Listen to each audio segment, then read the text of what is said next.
पाकिस्तान का असली चेहरा समझना हो तो फिर उसकी मीठी बातों पर मत जाइएगा, उसके हाथों पर लगे खून के छींटों को देखिएगा। क्योंकि पाकिस्तान वो देश है जो दोमुहा सांप है। एक तरफ अमन, भाईचारा, मानवता का झंडा लेकर वो खड़ा होता है, लेकिन जब इंसानियत की परीक्षा आती है तो उसका चेहरा बेनकाब हो जाता है। और यही हुआ। 227 जिंदगियां थी, जिसमें बच्चे थे, बूढ़े थे, जवान थे, औरतें थी। ये सब आसमान में सहमे थे क्योंकि प्रकृति ने मौसम बदल दिया था। इंसानियत एक मौका मांग रही थी, लोग घबराए हुए थे। हिंदुस्तानी पायलट ने पाकिस्तान को फोन लगाया, कहा कि अगर आप हमें लैंड करने देंगे तो फिर ये 227 जिंदगियां जो हैं ये सही सलामत रहेंगी। लेकिन पाकिस्तान ने अपनी औकात दिखा दी ना कहकर, और 227 जिंदगियों को मरने के लिए छोड़। ये तो हिंदुस्तान के पायलट की काबिलियत थी, जिसने टूटे हुए जहाज के साथ भी हिंदुस्तान की सरजमी पर लैंड किया और किसी एक जिंदगी को खरोश ना आने दिया। लेकिन जब यह घटना हुई तो इसने एहसास कराया कि यही पाकिस्तान की फितरत है, यही पाकिस्तान की असलियत है। 1947 से लेकर करगिल, पुलवामा से लेकर पहलगाम तक यही पाकिस्तानी असलियत है कि ना वो दोस्त है, ना वो पड़ोसी, ना इंसानियत का कोई प्रतिनिधि। अरे ऐसा गिरा हुआ देश जो सांसों की गिनती में भी राजनीति को देखे, जो मासूमों की जान को रणनीतिक चूक कहे, धिक्कार है ऐसे मुल्क पर। क्योंकि ना वो एक काबिल पड़ोसी है और ना उसे इंसानियत के चश्मे से हिंदुस्तान को अब देखना चाहिए। पाकिस्तान दुश्मन था, दुश्मन है, और दुश्मन की तरह ही अब हिंदुस्तानियों को देखना चाहिए। 227 जिंदगियां बची हैं भाई साहब, मरते मरते। और आज सवाल उन लोगों से भी होगा जो पाकिस्तान के प्रेम में अंधे हैं। अरे कब तक लाशों पर उम्मीद का गुलदस्ता रखेंगे आप? कब तक उस अमन की आशा में खुद की राख को उठाएंगे? और कब तक ये सोचते रहेंगे कि पाकिस्तान बदल जाएगा? जो मुल्क 227 जिंदगियों को सियासत की तख्ती पर टांग दे, उससे भाईचारा की उम्मीद करना मूर्खता नहीं, देशद्रोह जैसा है। फैसला आपका है कि खून के छींटों को देखेंगे या शांति का झूठा सपना जो है वो पालते रहेंगे। क्योंकि 227 जिंदगियों की कीमत पाकिस्तान की नजर में कुछ नहीं है। ये खबर आपको बताते हैं, फिर आप तय करिएगा। हालांकि हम चाहते हैं कि आप भी हमारी एक मदद करें, हमारे व्हाट्सएप चैनल से जुड़े। लिंक हमने डिस्क्रिप्शन में और कमेंट सेक्शन में पिन कर रखा है। आप जुड़ेंगे तो इससे हमारी ताकत बढ़ेगी और आप तक जल्दी हमारे वीडियोस पहुंचेंगे। 21 मई 2025 को इंडिगो की फ्लाइट 6C212 दिल्ली से श्रीनगर की उड़ान पर थी। 227 यात्री, जिसमें छोटे छोटे बच्चे थे, बुजुर्ग माता पिता थे, सब अपने अपने घर परिवार को लौट रहे थे। लेकिन आसमान ने बगावत कर दी। तेज हवाओं और भयानक टर्बुलेंस ने विमान को हवा में खिलौने की तरह उछालना शुरू कर दिया। हर सांस पर मौत मंडरा रही थी, हर पल अनिश्चितता की तलवार लटकी हुई थी। और इस नाजुक घड़ी में हिंदुस्तान के विमान के पायलट ने सूझबूझ दिखाई। पाकिस्तान के लाहौर एयर ट्रैफिक कंट्रोल से गुहार लगाई, कहा कुछ मिनटों के लिए अपने एयर स्पेस में प्रवेश की अनुमति दे दें। पाकिस्तान से सिर्फ एयर स्पेस में थोड़ी देर रहने के लिए रियायत मांगी थी, ताकि इन जिंदगियों को आसानी से बचाया जा सके। कोई सियासी चाल नहीं थी, एक बड़ी साफ सीधी मानवीय अपील थी, 227 जिंदगियों को बचाने की। लेकिन पाकिस्तान का जवाब जमीर से खाली हुआ एक कोल्ड नो। कुछ रीजन नहीं, सिर्फ एक नो जो यह कह रहा था कि पाकिस्तान को इन 227 जिंदगियों से कोई लेना देना नहीं। 227 जिंदगियों को मरने के लिए पाकिस्तान ने छोड़ दिया।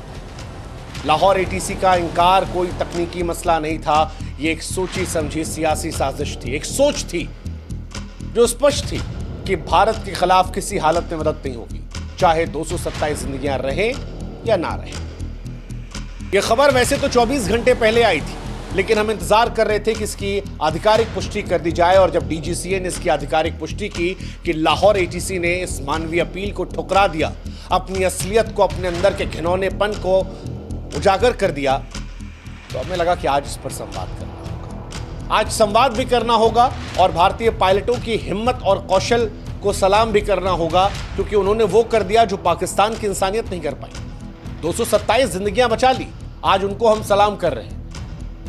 मगर आप ये सोचिए कि अगर हमारे पायलट्स की जगह पाकिस्तान की मदद पर भरोसा होता तो क्या आज 227 परिवार आंसुओं में नहीं डूबे होते? ये पाकिस्तान की फितरत का सबूत है। पाकिस्तान इंसानियत का दुश्मन है, नफरत का दुश्मन है। और आज हम ये पूछ रहे हैं पाकिस्तान से भी कि अब किस मुंह से तुम इंसानियत का राग अलापोगे? क्योंकि पाकिस्तान वही मुल्क है जो पानी के लिए भारत की तरफ ताकता रहता है, व्यापार के लिए दरवाजे खटखटाता है, कभी खेल के बहाने, कभी कला के बहाने दोस्ती की झूठी मुस्कान बिखेरता है। न जाने कितने वर्षों तक हिंदुस्तान ने अपने कश्मीर का पानी जो है वो रोककर पाकिस्तान को पानी पिलाया ताकि वहां पर कोई प्यासा ना रहे। भारत ने उदारता दिखाई, लेकिन जब हमारी 227 जिंदगियों की सांसें हवा में अटकी थी तो पड़ोसी कहां था?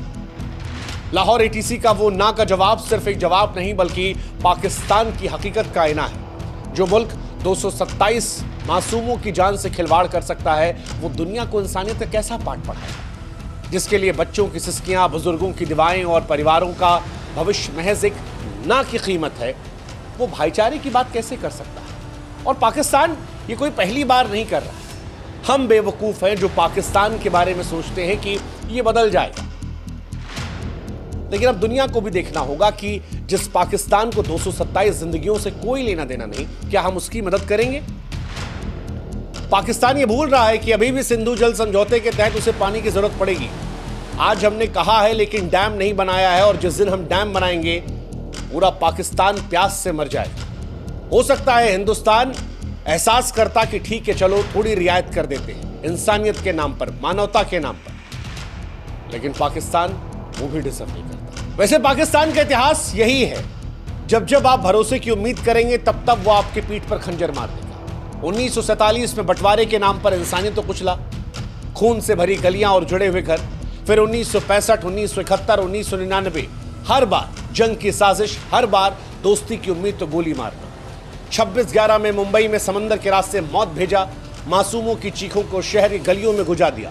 पुलवामा में हमारे वीर जवानों को बारूद से उड़ा दिया, जैसे मानो इंसान नहीं हम शिकार हो। पहलगाम में जो कुछ किया उसे देखकर दुनिया शर्मसार हो गई। और अब पाकिस्तान के पास एक मौका था प्रायश्चित करने का, मौका था हिंदुस्तानी लोगों को बचाकर दुनिया को एक संदेश देने का कि ये पाकिस्तान में भी इंसानियत कहीं अंदर जिंदा, कहीं वो बदलने की कोशिश कर सकता है। लेकिन पाकिस्तान ने बता दिया कि वो बारूद का गुलदस्ता है, अगर आप उसकी तरफ बढ़ेंगे तो सिर्फ आपको दुख मिलेगा। पाकिस्तान वही देश है जिसने कश्मीर को बंदूक और बारूद की जमीन बना रखा है। दुनिया जानती है हाफिज सईद जैसे आतंकवादियों को यहां वीआईपी ट्रीटमेंट मिलता है, लादेन जैसे आतंकवादी यहीं मारे गए, यहीं पर बैठकर रोज हिंदुस्तान में साजिशों की प्लानिंग की गई। और अब जब हिंदुस्तान के 227 मुसाफिर आसमान में थे तो पाकिस्तान ने वही किया जो वो करता आया, इंसानियत को शर्मिंदा। इसलिए अब कोई अफसोस नहीं हो रहा है, क्योंकि पाकिस्तान की नीयत यही है, पाकिस्तान की चाहत है भारत को नुकसान पहुंचाना। वो डायरेक्ट नहीं कर सकता क्योंकि ऑपरेशन सिंदूर के तहत हमने घर में घुसकर ठोका है, लेकिन अप्रत्यक्ष तौर पर अगर उसे भारत को नुकसान पहुंचाने का मौका मिले तो वो नहीं छोड़ेगा। और ये इंडिगो वाली घटना इसी बात का सबूत है। इंडिगो विमान की हालत देखकर डर लग रहा था, ये समझ में आ रहा था कि हमारे पायलट और हमारे लोग जो हैं वो किस खतरे का सामना कर रहे हैं। और इस खतरे के बावजूद पाकिस्तान ने एयर स्पेस हिंदुस्तान के विमान को आने नहीं दिया। ये पाकिस्तान की असलियत है। और आज इसीलिए सवाल जो है वो भारत में पाक पसंद लोगों से है कि भैया वो जो लोग बैठ के अमन का कबूतर उड़ा रहे हो, सीमा पार मोहब्बत की चिट्ठियां लिख रहे हो, उनके साथ चाय पर चर्चा या संवाद का जिक्र करते हो, ये सच्चाई देख रहे हो इंडिगो वाली। ये इंडिगो की फ्लाइट की तस्वीर देखो, ये जो आगे उसकी चोंच टूटी हुई है, ये बता रही है कि जिंदगियां कितने खतरे में थी। और ये सच्चाई तमाचा है, इतना जोरदार कि अगर आपके अंदर भी जमीर जिंदा होगा तो आज नींद टूट जाएगी। 227 जिंदगियां थी भाई साहब, बच्चे, माँ बाप, सपने, सांसें सब हवा में अटके थे। इंसानियत ही जो मांगी गई थी, लेकिन पाकिस्तान ने ना कर दिया, बर्फ जैसी बेरुखी से ना किया। और आज ये देखना चाहिए उन्हें जो पाकिस्तान के लिए मोमबत्तियां जलाते हैं, वो जो कश्मीर से कहते हैं कि पानी मत रोकिए, पानी इंसानियत का प्रतीक है, इंसानियत जिंदा रहनी चाहिए।